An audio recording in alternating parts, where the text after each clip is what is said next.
here outside of Philadelphia, Pennsylvania, the little borough Bernathen, where I'm sharing this with you.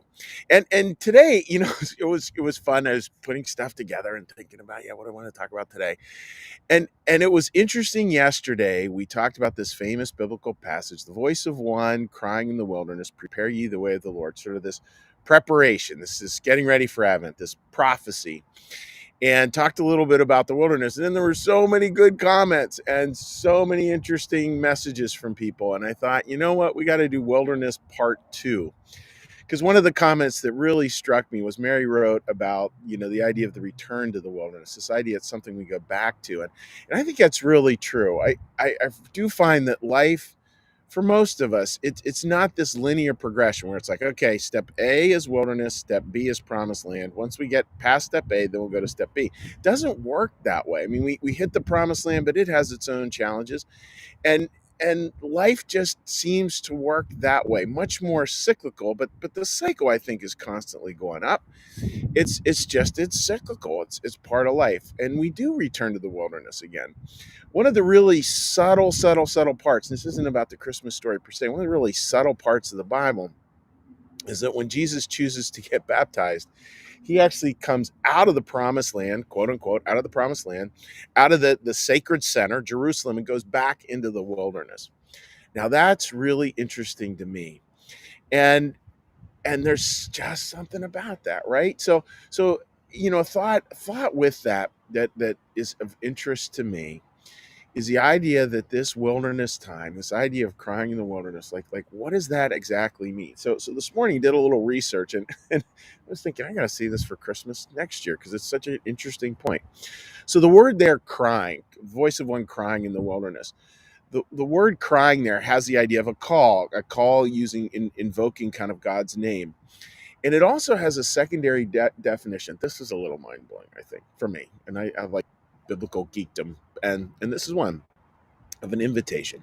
The call is an invitation. The voice of one crying in the wilderness, the voice of one inviting in the wilderness. That's really something else. Just let that sink in for a second.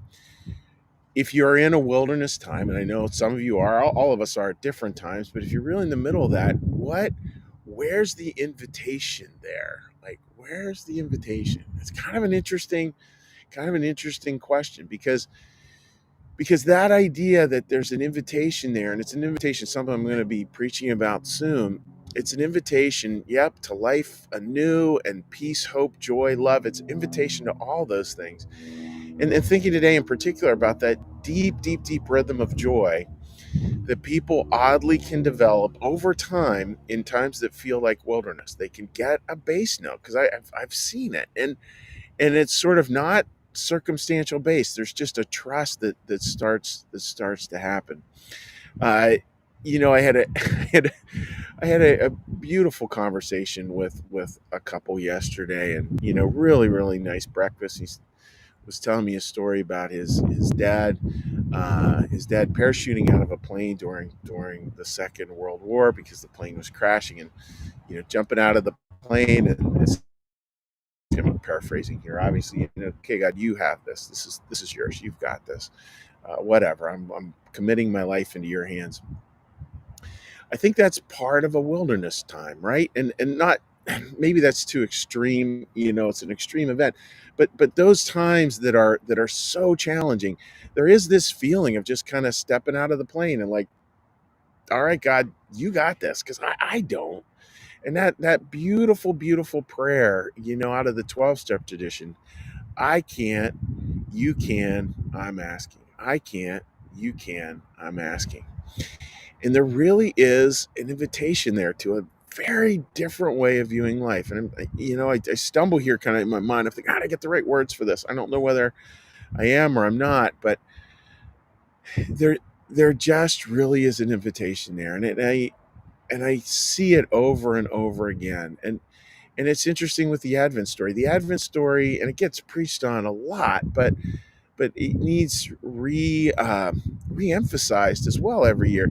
These were people who were finding God in from a low station. They were not finding God from the peak of power. Matter of fact, the the forces who were at the peak of power didn't see it at all. And maybe that's part of the invitation of this Advent too. So the way I'd summarize it, folks, is this: like, yep, we will return to the wilderness. We will return to the wilderness. And I think when we can have a moment of peace, and again, I think right when you're in the middle of it, when you're kind of in that emergency moment, it's maybe hard to sense it. But just think about, okay, so what's the call here? What's the invitation here? What's the, I mean, literally the word call means vocation. What's the vocation here? What am I being called to do or called to be? And try to wear that just a little bit loosely, not like, what am I supposed to do and work here, but just, yeah, what's the invitation for me? And how's that invitation, connect to Advent? Hope, peace, joy, and love. How does it connect to those things? So that's the thought for today, folks. And again, if you want to hear more, tune in next year at Christmas, because I'm going to do a whole sermon on this, because I find it really, really interesting to talk about. So with that, dear friends, what we're going to do now is we're going to do a little meditation. After the meditation, we're going to do a little prayer. After the prayer, we're going to do a little blessing. After the blessing, we're going to say, and I forgot my phone again. So sorry. I will be commenting to you folks. I can't believe I forgot that again. I will be commenting to you folks in written form today. Sorry about that. And so you can leave a comment on New Church Live's Facebook page, and I will comment on it immediately after the service is done. So with that, dear friends, let's go ahead. Let's get a little breath here.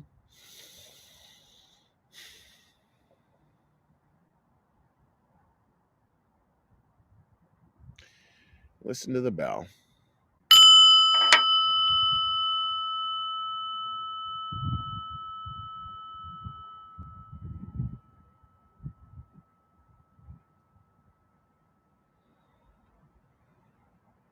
Be still and know that I am God.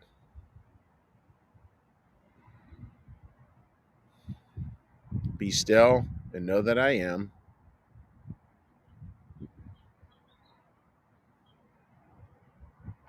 Be still and know that I.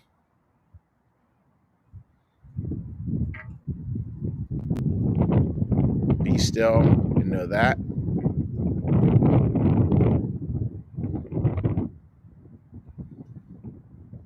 Be still and know.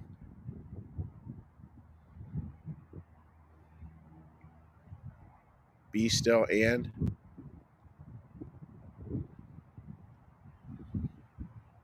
Be still.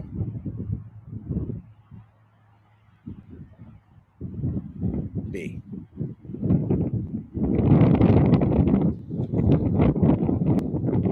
Our Father, who art in the heavens, hallowed be thy name. Thy kingdom come, thy will be done, as in heaven, so upon the earth. Give us this day our daily bread, and forgive us our debts, as we also forgive our debtors. And lead us not into temptation, but deliver us from evil. For thine is the kingdom, and the power, and the glory forever. Amen. May the Lord bless you and keep you. May the Lord make his face to shine upon you and be gracious unto you. May the Lord lift up his countenance upon you and bring you peace and bring you home. Amen. All right, folks, wishing you a great day. And what I'm going to do is I'm going to hop right on Facebook here. You can leave a comment on New Church Live's Facebook page, and I'll be responding shortly. And just wishing you folks just a really good weekend. Just have a weekend, a little beauty, a little bit of everything. And as always, you're warmly invited to join us 10:30 a.m. live on New Church Live. This is going to be a really neat week. We're looking at peace this weekend. So take care and talk to you again on Monday. Bye-bye.